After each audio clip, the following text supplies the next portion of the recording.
Number of pots x लिए। अब उन्होंने सवाल में दिया उसकी जो कॉस्ट है, उसकी जो लागत है, एक बर्तन बनाने की कीमत है वो जो है एक्स के 10 गुना, तो वो 10x से 40 रुपए ज्यादा प्लस 40 लिए। 40 रुपए कम बोलता तो माइनस 40 लेते थे, ठीक है ना। और जब जिस सवाल में पैसों की बात आ गई, जैसा इस सवाल में 600 रुपये टोटल एक दिन के बर्तन बनाने का खर्चा है, तो 600 रुपये पैसों की बात है, पैसे है उसमें 600 रुपये, रुपये की बात आ गई कि याद रखना तेदाद का और कॉस्ट का जरब होता। ये जरब हम दिल से करें, कहाँ से आया ये, हमारे दिमाग में। एक पेन की कीमत 25 रुपये है, 4 पेन खरीदे तो 25 चौक 100 रुपये देना पड़ेंगे हम, है कि नहीं। तो वो जरब करते हम कॉस्ट का और उसकी तेदाद का। तो इसलिए कॉस्ट और तेदाद एक्स है, उसके 10 गुना से 40 ज्यादा उसकी कॉस्ट है, दोनों का मल्टीप्लिकेशन टोटल कॉस्ट आएंगी 600 रुपये। सवाल हल कर देंगे। ये 10 एक काम यहाँ पर साथ ही साथ हो सकता है, लेकिन ये 10 के पहाड़े में 40 आता ना, तो उसको कॉमन भी निकाल सकते आप और 1 से मल्टीप्लाई भी कर सकते। वो निकले वाला 10 इधर डिवाइड कर देंगे, सवाल आसान हो जाता। छोटे छोटे अदद आए, नहीं तो बाद में तो काटना पड़ता है। करूँ क्या, 10 बाहर निकालो और x 10 चौक मसावी, x से खौस खोलेंगे, 10 को इधर डिवाइड करेंगे, थोड़ा दिमाग लगाने। x से खौस खोलेंगे x स्क्वायर, 4 ज़रब x, और इधर 600 के डिनोमिनेटर में कौन गया,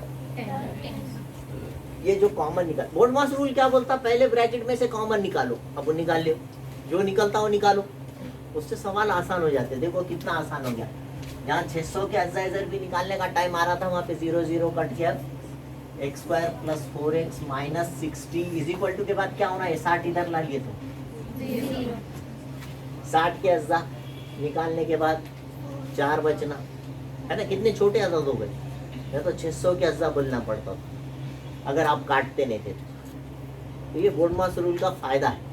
60 कौन से पहाड़े में आता, हाँ 10 6 के 10 में से 6 गए तो 4 बचते। ये अलामत किसको देते हैं, बड़े। तो 2 ब्रैकेट बनाना बताए आपको, कब बनाना बताए, यहाँ पर 1 रहेगा कोएफिशिएंट। तो क्या होगा पहला ब्रैकेट, इधर x minus 6, first bracket equal to 0, याद होगा क्या ये। Second bracket x minus 6 is equal to 0, x is equal to minus 10। क्या लिखने का, नामुमकिन है, नामुमकिन है ना, ये पॉसिबल नहीं। और x is equal to 6, x क्या थी उसकी, बोले रोज कितने बर्तन बनाते हो लोग, है ना। नंबर ऑफ पॉट्स, बर्तनों की तादाद, बर्तन की तादाद 6। यहाँ लिखो नंबर ऑफ पॉट्स 6 डेली। और उसकी कॉस्ट क्या है, कॉस्ट भी पूछा उन्होंने, कॉस्ट ऑफ ईच पॉट, वो लिखने का ऊपर था 10x जमा 40। लागत 10 के नीचे 10, x की वैल्यू कितनी है ये अपने पास, ब्रैकेट में लिखे जमा 40। ठीक है बेटा, 10 6 के 60 में 40 मिलाए तो ये ₹100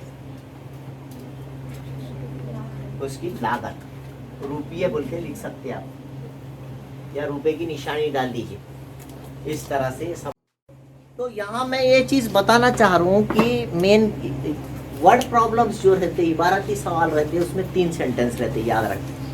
3 सेंटेंस के ऊपर रहता, कभी भी उसके 3 हिस्से कर सकते आप। तो उसका जो पहला सेंटेंस रहता वो फर्ज करने के लिए, सपोज करने का। तो यहाँ पर जैसा उसने पहले सेंटेंस में दिया कि वो 2 बार टेस्ट दे रहा, अपन सवाल को पढ़ के अच्छे से समझ जाना क्या बोल रहा है, क्वेश्चन में क्या कहा जा रहा है। 2 मर्तबा टेस्ट हो रहा, पहली मर्तबा में जितने भी मार्क मिले, दूसरी मर्तबा में उससे 10 मार्क ज्यादा मिल रहे। तो अपन सपोज कर सकते लेट, है ना, मार्क्स इन फर्स्ट टेस्ट, पहले टेस्ट में कितने मार्क्स मिले? एक्स। तो सेकंड टेस्ट में मार्क्स इन सेकंड टेस्ट क्या हो जाएंगे? उससे 10 ज्यादा, 10 ज्यादा बोले तो x प्लस 10।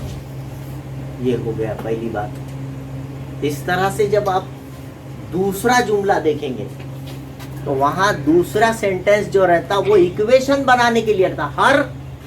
हर सवाल में पहला सेंटेंस फर्ज करने के लिए, दूसरा सेंटेंस इक्वेशन बनाने के लिए, और तीसरे सेंटेंस में आपसे पूछा जाता ये मालूम करो, वो मालूम करो। समझ में आई बात? तो इस तरह से 3 सेंटेंस रहते।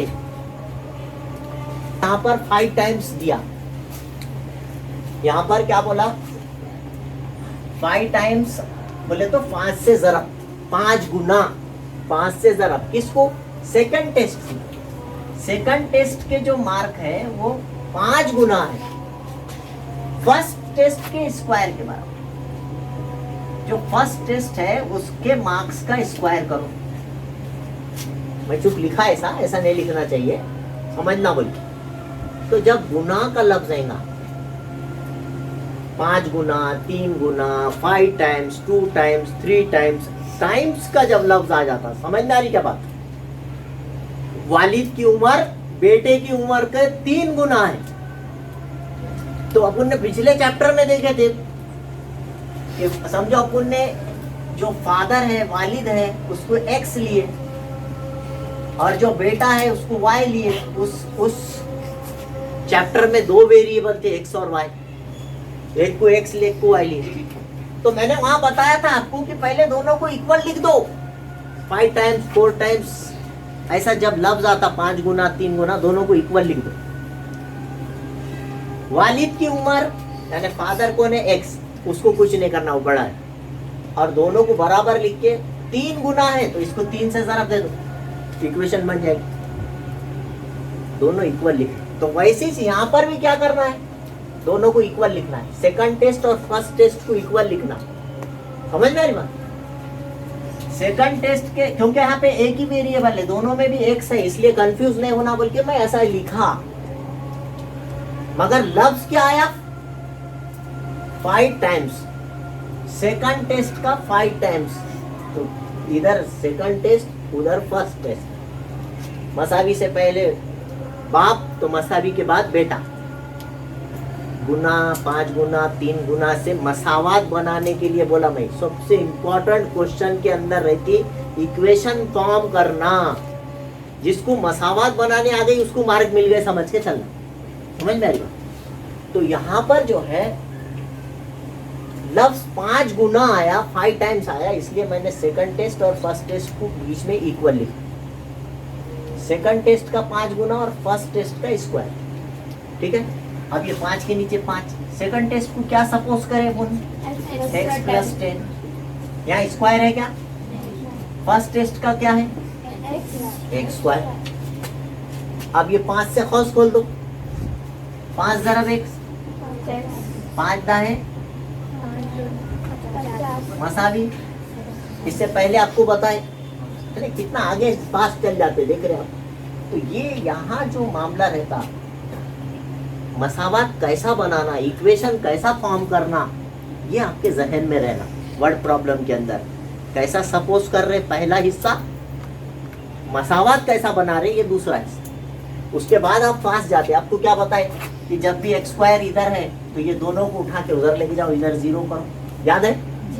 तो ये 5x इधर आके माइनस 5x, जमा का 50 इधर आके। अब आपने यहाँ पर कुछ नहीं है तो 1 से ज़रब देंगे, 50 एकन 50 के फैक्टर्स निकालने के बाद 5 आना पढ़ना बोला मैंने। फैक्टर्स निकालने से पहले पढ़ो बोला। मेंटली अपन जो है रेडी हो जाते। तो 50 कौन से पहाड़े में आता? 10 पंजे 50। 10 में से 5 निकाले तो 5 बचते क्या? ये साइन किसको देते? इधर क्या है? तो यहाँ पे कुछ नहीं रहा तो डायरेक्ट 2 ब्रैकेट बनाना बताए क्या? इधर का 0 इधर लगा सकते आप। तो इधर पहला ब्रैकेट क्या बनेगा? दूसरा first bracket equal to 0, second bracket equal अगर आप चाहे तो पूरा पूरा सॉल्व कर सकते हैं, हाँ, ऐसा जरूरी नहीं है तो डायरेक्ट 2 ब्रैकेट लिखना। ये अब तो बड़े सवाल के अंदर क्वाड्रेटिक इक्वेशन आ गई मुर्गी, तो उसको शॉर्टकट में कैसा करना वो है। जब उसको बोलेगा जायजरबी के तरीके से हल कीजिए, जब पूरे स्टेप लेना पड़ेगा आपको, बीच के 2 स्टेप भी लेना पड़ेगा, है ना। जब ऐसा एकदम दन बोले कि 2 ब्रैकेट बनाए तो फिर मार्क कट जाते हैं, हाँ, वहां पे ध्यान देंगे। x is equal to 10, x is equal to -5। Word problem में मैंने तो एक चीज पक्की याद रख लो, निगेटिव आंसर जो भी आएगा नीचे लिख दो, इट इज नॉट पॉसिबल। उसकी वजह भी आपको मालूम होना चाहिए कि जो है यहाँ पर मार्क्स जो है निगेटिव नहीं है अपने पास, है ना, तो ये इम्पॉसिबल, मुमकिन नहीं बोल के। तो इसलिए पहले टेस्ट में उसको कितने मार्क मिले बेटे, x की कीमत कितनी आ गई, वहां नीचे लिख सकते हैं, पहली आजमाइश में या टेस्ट में 10 मार्क्स हासिल हुए, समझ नहीं बात, उसने 10 मार्क्स हासिल किया। इस तरह से आप लिख सकते हैं। मेरी बातों को बार बार वीडियो देख के जहन में बिठाओ। मैं 2 बातें बहुत इंपॉर्टेंट बोलूँगा वर्ड प्रॉब्लम के टाइम पे। पहली बात, क्वेश्चन को अच्छे से पढ़ के फर्स्ट सेंटेंस पे सपोज करने का तरीका इस चैप्टर में खुसूसियत से, क्योंकि पिछले चैप्टर में जो है वहाँ पे एक x लेने का दूसरा y लेने का, वहाँ कोई टेंशन नहीं था, वहाँ मसले ही नहीं है। इक्वेशंस इन 2 वेरिएबल जो चैप्टर हमारा हुआ, 2 मुतगय्यरी मसावत, उसमें एक को x फर्ज करने का दूसरे को वहाँ कुछ। लेकिन ये जो सबक है इसके सवालात के अंदर कैसा एक को क्या, हमेशा 2 लोग रहते, हर क्वेश्चन में 2 लोगों का जिक्र। यहाँ पे 2 टेस्ट का जिक्र है, तो पहले टेस्ट में x, दूसरे टेस्ट में x जमा 10, कैसा है। अच्छा, एक आपको वो मुतवातिर तबई आदत का परसों क्वेश्चन कराए, कॉन्जिक्यूटिव नेचुरल नंबर्स का, वहाँ पे भी उस दिन भी बहुत सारी बातें बताया मैं, वो जहन में बिठाना। ये पहला हिस्सा हुआ। और दूसरा हिस्सा फर्ज करने के बाद इक्वेशन बनाना, मसावत कैसा बनाना बताए। पक्का सेकंड सेंटेंस पढ़ के ये भी समझना कि वो सेकंड सेंटेंस से मैच करके देखना है इसको। जब आपको दोनों बातें समझ में आ जाएंगी तो फिर उसके बाद आप जो है आगे का हिस्सा करना। समझ में आई बात। अगर अभी तक आपने मेरे चैनल को सब्सक्राइब नहीं किया है तो please like, share and subscribe my channel. Thank you. अगर अभी तक आपने मेरे चैनल को सब्सक्राइब नहीं किया है तो please like, share and subscribe my channel. Thank you.